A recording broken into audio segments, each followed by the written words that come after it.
Hello everyone, this is Blanco from Smooth Parenting at smoothparenting.com, and I'm here for our weekly Smooth Parenting tip. This week we're going to talk about listening. Yes, one of the most common complaints that I hear from parents is my child just does not listen.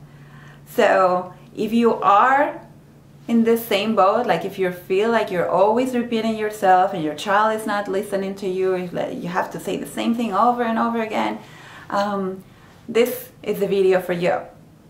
So when I hear this complaint from parents, my child does not listen, two questions always come to my mind.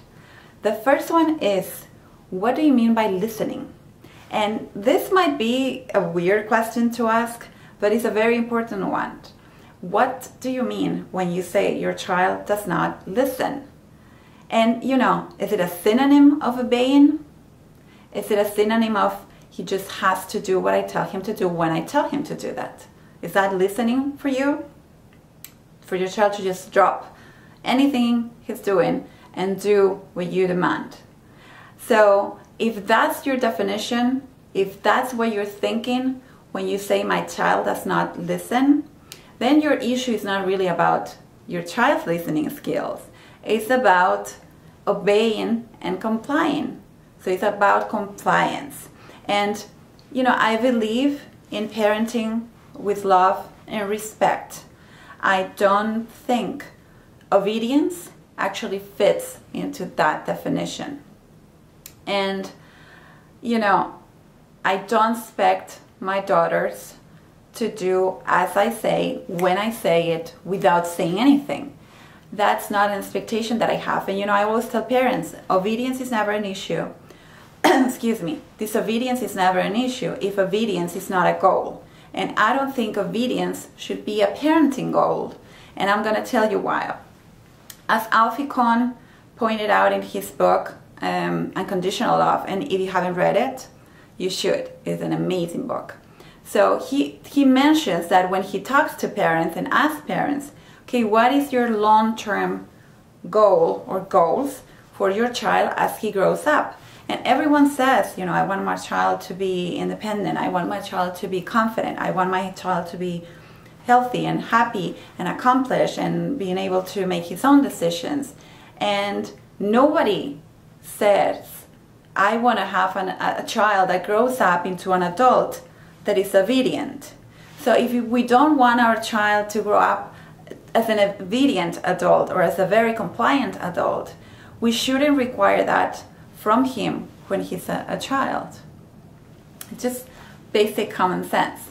And most of what we see as disobedience is just natural curiosity, discovering, learning, is part of what children are and how they are.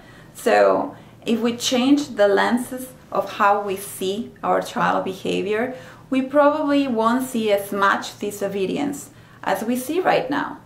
And so that's the first part. And the need that most parents have around obedience. And I understand that you want your child to comply and do some things that you ask them to do.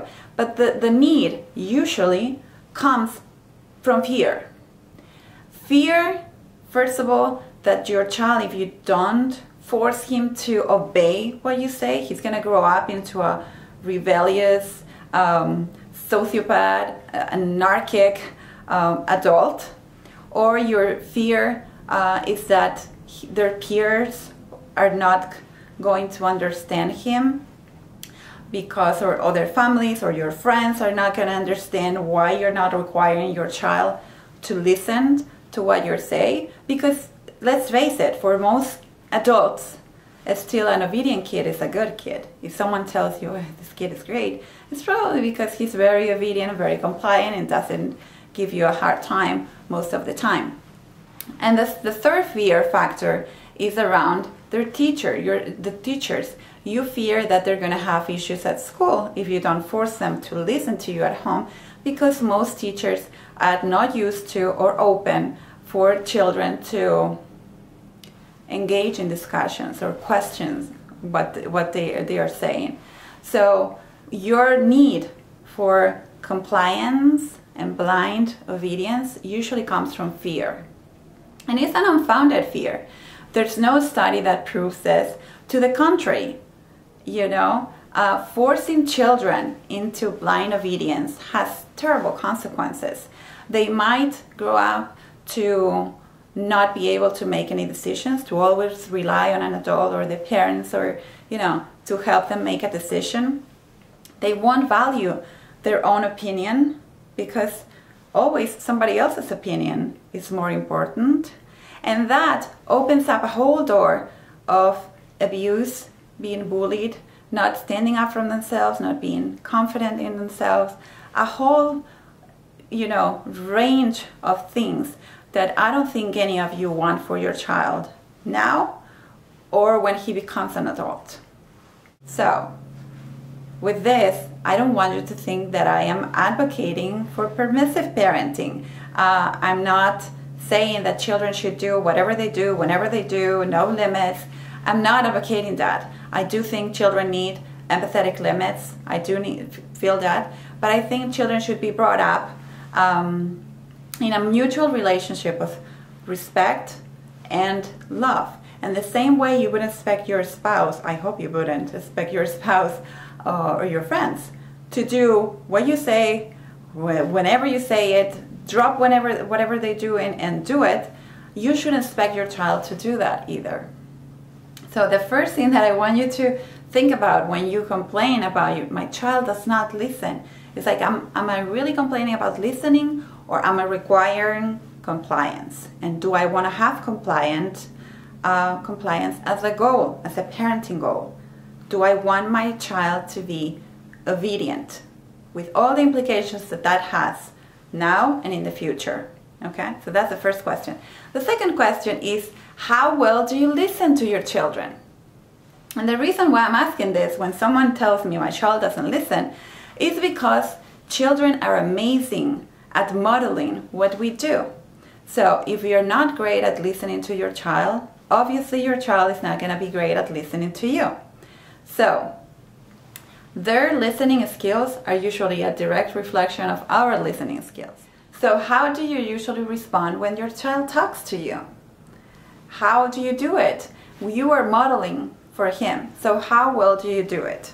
And my question to you is your common response to your child's conversation or request, one, a delay response, like, okay, in a minute, he's gonna come and tell you, can you read me a book?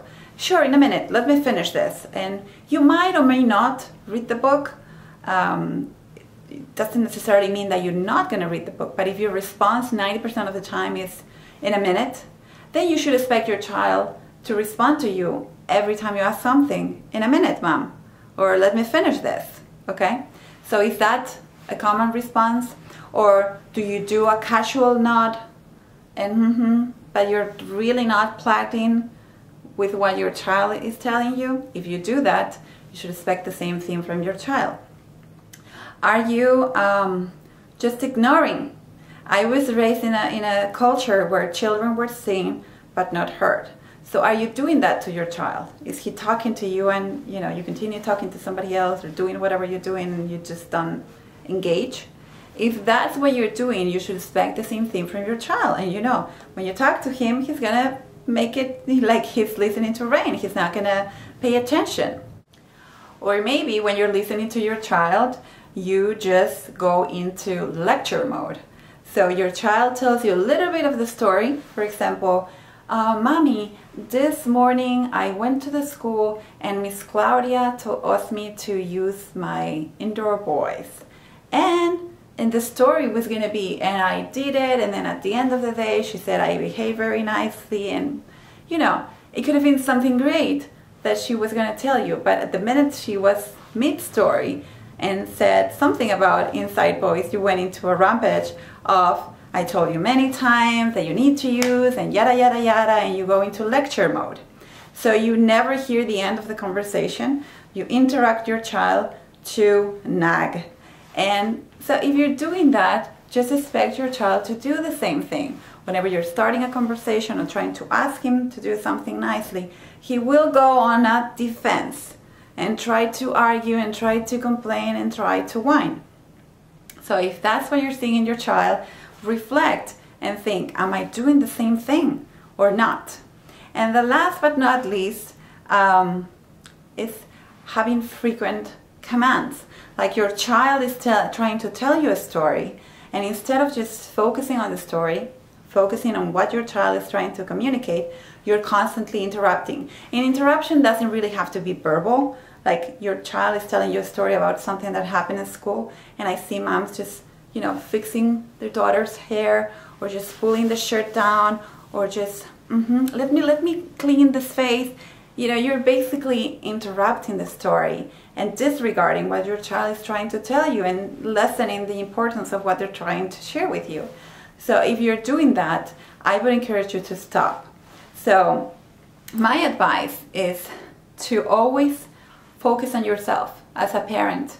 How well are you listening to your child? And if you're not listening great, make sure you make improvements so your child sees what the right way to listen is. And then my second advice is to reconsider. If you are defining listening as obedience, I would encourage you not to do that in the future. So I hope this was helpful, and please leave me comments, let me know what you think, and if you want to have more information, tips, connect with us, come to our website at smoothparenting.com or join us on Facebook at facebook.com/smoothparenting. See you next week.